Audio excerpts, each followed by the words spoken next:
No one noticed his pain. Not the guests who admired the mansion, not the neighbors who envied the luxury, and not even the people who lived under the same roof. He smiled politely, spoke softly, and carried his suffering like a secret he believed no one would ever care to hear. But one quiet moment changed everything. One truth uncovered behind his back shattered years of silence, and revealed how a single act of kindness can heal wounds money never could. Before we begin this story, take a moment to subscribe, like, and comment below. Your support helps us share more heartfelt stories that remind the world kindness still matters. This story is brought to you by Kindness Lights, where compassion finds its voice. The mansion stood tall at the end of a gated road, polished stone and glass shining under the sun. People passing by believed happiness lived inside those walls. After all, the owner was a self-made millionaire, admired for his success and discipline.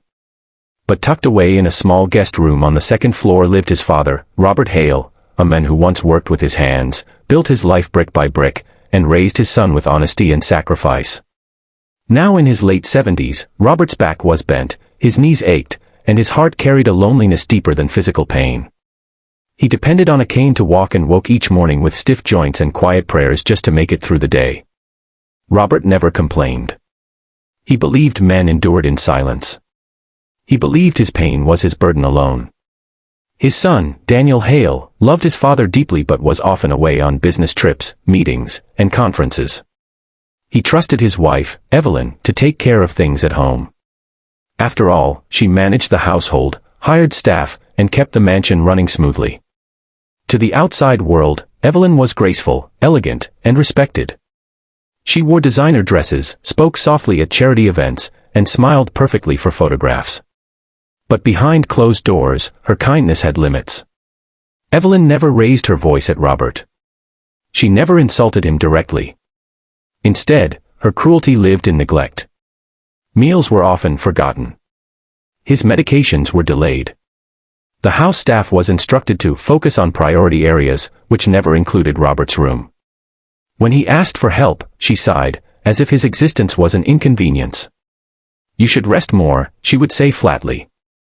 Or, "Daniel said you're strong. You'll be fine." Robert believed her. He began spending more time alone. Some days, the only human contact he had was a brief greeting from a cleaner passing by. His pain worsened, but he told himself it was age. He told himself not to be a burden. What Evelyn didn't expect was that kindness has a way of finding cracks in even the coldest hearts. One afternoon, a young housekeeper named Maria noticed Robert struggling to stand in the hallway.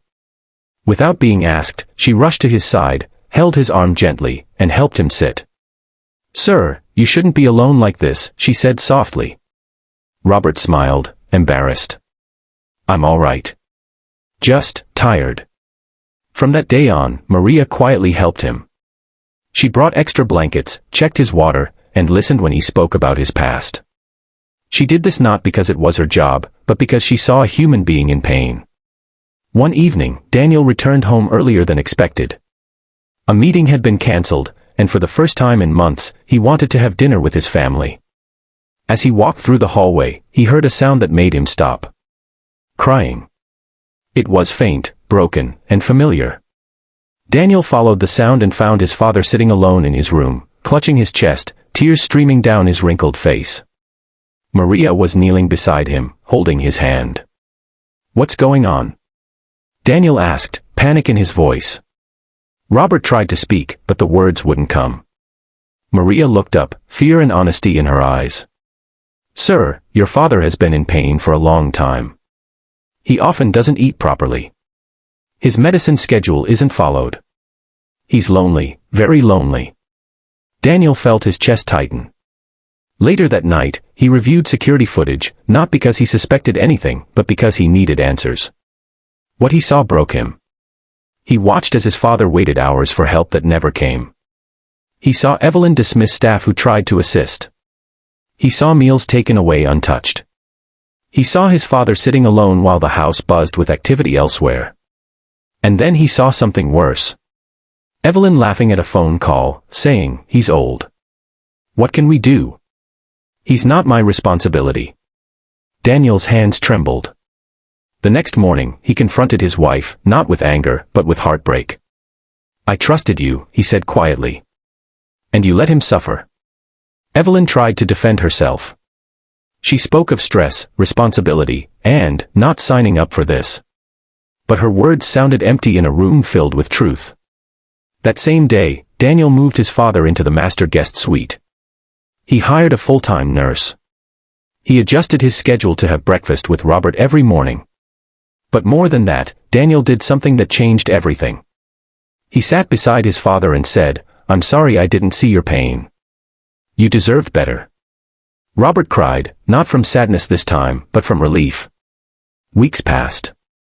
With proper care, warm meals, and genuine attention, Robert's health improved. But what healed him most wasn't medicine. It was kindness. Maria was promoted and praised. Evelyn was asked to leave the home, not in anger, but in consequence. Daniel understood that wealth means nothing without compassion. One evening, as the sun set outside the mansion, Robert sat on the porch with his son. "You know," Robert said softly, "I always thought being strong meant staying silent." Daniel smiled gently. "I think being strong means being kind, especially when no one is watching." Robert nodded. And for the first time in years, his heart felt light. Kindness doesn't need grand gestures or loud applause. Sometimes, it's a glass of water given on time. A hand held in pain. A moment of care when the world looks away. If this story touched your heart,